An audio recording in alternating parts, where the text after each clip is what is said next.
The Super Bowl is usually good for a close, good game, but it's always good for a lot of news and rumors to come out of it because all of the reporters, the insiders are together in one city. Notes start to get exchanged. And I want to talk about two players that came up in some trade rumors from Ian Rapoport and Tom Pelissero at a key position for the Atlanta Falcons, and that is pass rusher. So let's start off by looking at Micah Parsons, and then we'll look at the second mystery player that was mentioned by those two insiders.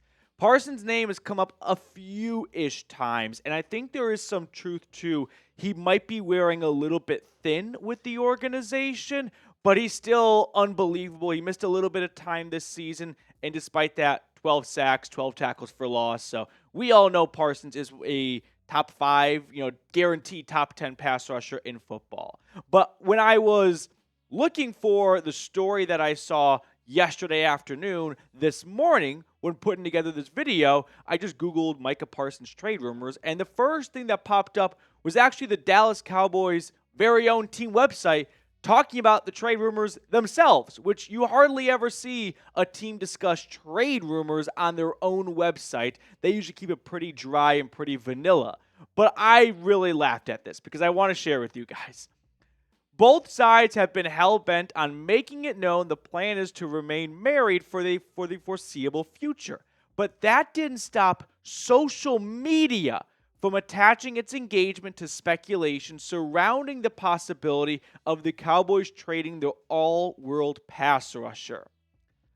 This one is good because, first off, the article opened up by saying, even when the Cowboys are not in the Super Bowl, everyone wants to talk about the Cowboys, so they were just puffing their chest saying, we are always the number one storyline out there. But what made me laugh is when it said social media. Sometimes you see Twitter accounts like NFL Rooms, ML Football. They just put out fake stuff and they just put hashtag rumor. But this wasn't social media. This was fucking Ian Rapoport and Tom Pelissero doing an article on these two players that we're going to talk about here. So here's what they wrote. Sources say the long-term futures of Micah Parsons and Maxx Crosby with their current teams is also up in the air as massive contract extensions loom and new coaching staffs take over with the Dallas Cowboys and Las Vegas Raiders respectively.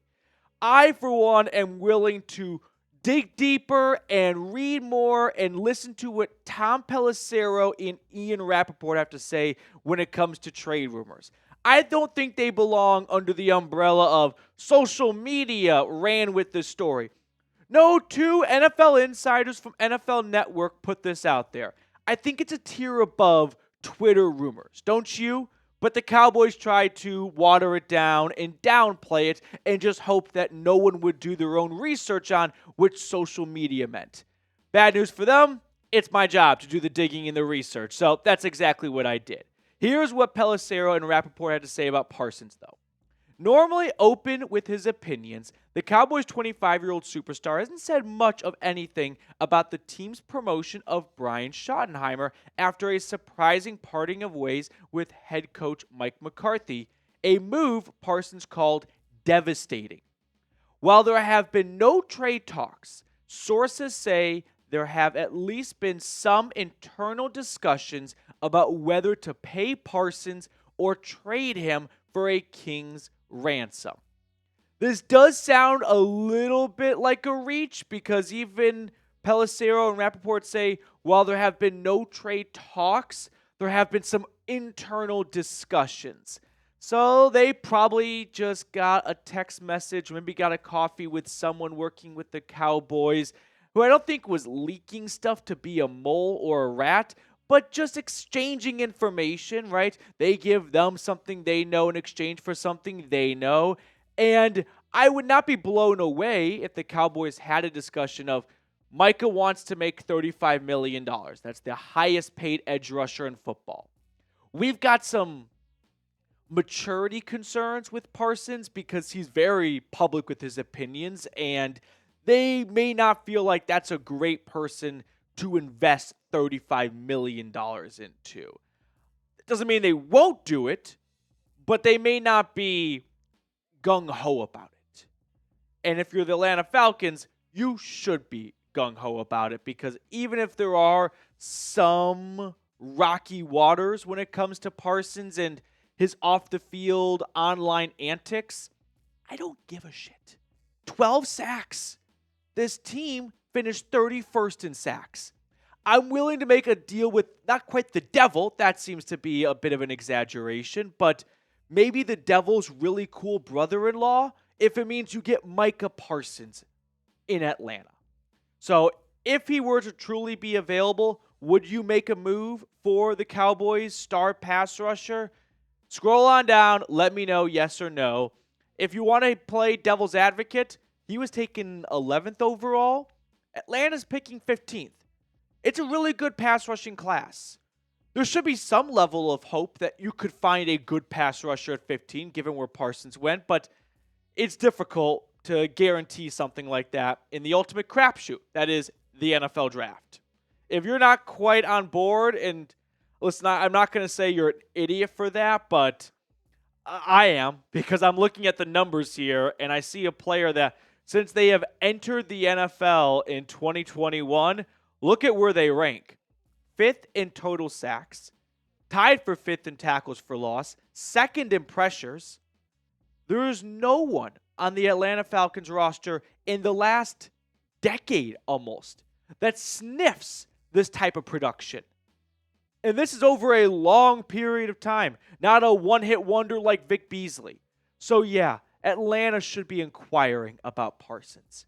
If the answer is no, so be it. I would not be, blown away if the Cowboys say, absolutely not. We love Micah. He's part of our core 3. We've paid Dak, we've paid Lamb, and Parsons is up next. And I would not be surprised if they drag their feet, let someone else get paid before Parsons, and then his price goes up like CeeDee Lamb happened with that.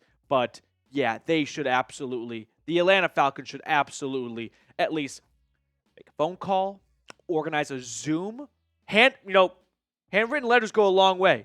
I love writing letters. If you want a letter, put your address in the comment section. I'll shoot you a note. I don't give a shit. I write letters. I average like 7 letters a night. I just lay in bed and I'm like Thomas Jefferson, just going at it. All right. Here's what it could cost, though, to get Parsons. This is just a rough idea. 1st round pick this year and 2 seconds. Cowboys fans are going to be pissed. They definitely want more than this. They probably want 2 firsts, and he probably was worth 2 firsts. But I don't know if you've kind of got them by the balls a little bit because they don't want to pay Parsons. They want to get something for him. This is still a good trade. Like, this is still good value. A 1st and 2 seconds is not nothing, but it's probably not what Dallas is hoping to get if they were to seek a king's ransom for their 25, turning 26-year-old pass rusher just entering the prime of his career. We're going to talk about the other player that was mentioned by the 2 insiders in just a moment, but today's show made possible thanks to Factor. Factor has chef-made gourmet meals that make eating well easy. They are dietitian approved and ready to heat and eat in 2 minutes, so you can fuel up and feel great no matter what life throws at you. Factor arrives fresh and fully prepared, perfect for any active, busy lifestyle. With 40 options across 8 dietary preferences on the menu each week, it's easy to pick meals tailored to your goals. Choose from preferences like Calorie Smart, Protein Plus, or Keto. Eat smart with Factor. Get started at factormeals.com/FalconsChat50off and use code FalconsChat50off to get 50% off your first box plus free shipping. I've got to get my body in a more presentable way for my upcoming wedding, and Factor's a great way to do that. That's code FalconsChat50off at factormeals.com/FalconsChat50off to get 50% off plus free shipping on your first box. All of that information is in the comments and description of today's video. So moving on from Parsons, the other pass rusher that was mentioned that we've already kind of talked about is Maxx Crosby, the Raiders defensive end. 5th round draft pick, right, out of Eastern Michigan. And it's been one of the greatest draft gems possibly of all time. Like, obviously, Tom Brady's going to be the first thing that comes up, but Crosby shouldn't be terribly far behind for how great he has been in Las Vegas for where they found him in the draft. Now, this past season, Maxx was mortal for the first time. He has always been like Superman, Iron Man. He just never takes a snap off. This year, unfortunately, with the way they were playing and all the losses they had as the injuries piled up, it didn't make sense for him to go out there and play injured and make things potentially worse. Instead, it was the smarter play, which is shut him down and get the right treatment needed. Now, this is what Pelissero and Rapoport wrote on Crosby. Crosby has said before he wants to be a Raider for life and has been loyal to the organization. He also has been open about his frustrations with the team's seemingly endless string of changes and mounting losses. Crosby wants to win, and a big reason behind this success, trading Crosby for a bounty of picks, would be one way to expedite that process, particularly if it's to a playoff team where he knows people. I think the takeaway from both these players being brought up in trade rumors by Pelissero and Rapoport is Myles Garrett requested a trade, so let's go look at other star pass rushers that might follow suit. This is just them, I think, cooking up ideas. I think it's more or less their own personal thoughts rather than I'm getting good intel that Maxx Crosby wants to be traded. Those are two different things. And sometimes people, and I can be guilty of this from time to time too, blur those lines and they mix them together. This is someone, in this case, two people, Rapoport and Pelissero, putting out their own personal opinion on the subject after seeing Myles Garrett request a trade versus we're hearing from inside the walls of Las Vegas that Crosby wants to leave the Sin City. And if that were to happen, because it wasn't like Myles Garrett's trade request was a slam dunk, it caught me by surprise for sure, hand up.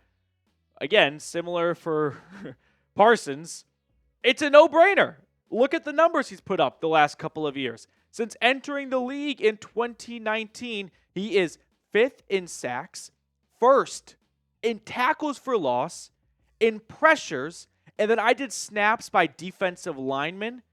Across all D linemen, he is 1st in snaps, and that includes 2 seasons in the last 4 years where he has missed more than just a few games. So if he truly is available, absolutely. There is no doubt about it.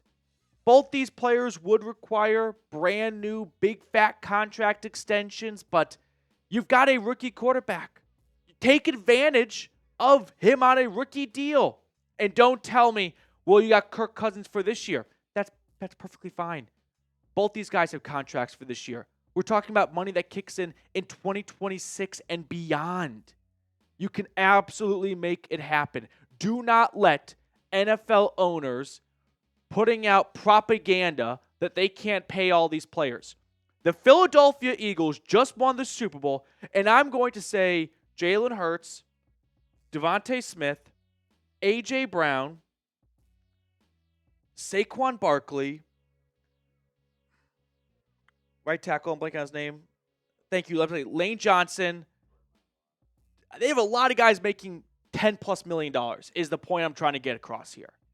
It can be done. We just saw it happen. Trade idea for Maxx. 2 X's, because he was a big baby. 2 firsts. The Raiders, I think, are more emotionally attached to Crosby. Not to downplay Mike and the Cowboys, but there has been a certain amount of chatter of the two may not always see eye to eye on things. Crosby is the Las Vegas Raiders. So to pry away the icon of the team, I think it's going to cost a bit more. So I think it's 2 firsts and a 5th. That 5th might be a little bit lower, like a 4th or 3rd or something like that. But again, this is just a rough idea.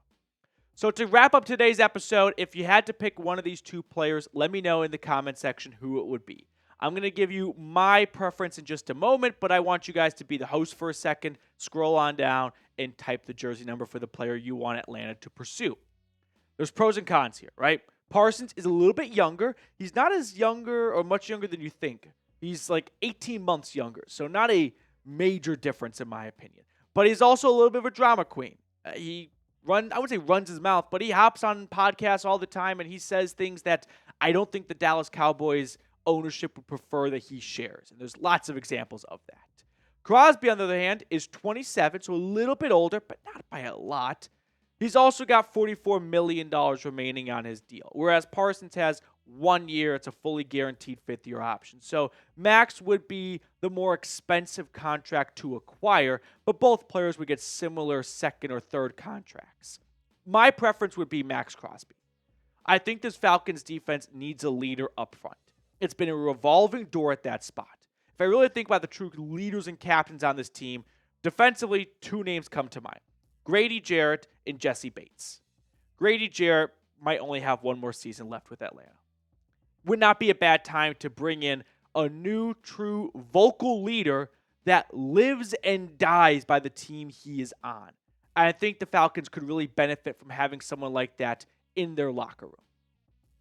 To wrap up today's episode, we have gotten away from it for a bit now, so my fault on that, but I do want to pick a name out of the chat. Basically, I just go into the comment section, I pick 6 or so names that were in the comments, and we spin a wheel to see who's going to be the viewer of the episode. So, let's spin that wheel, Mr. Barkus.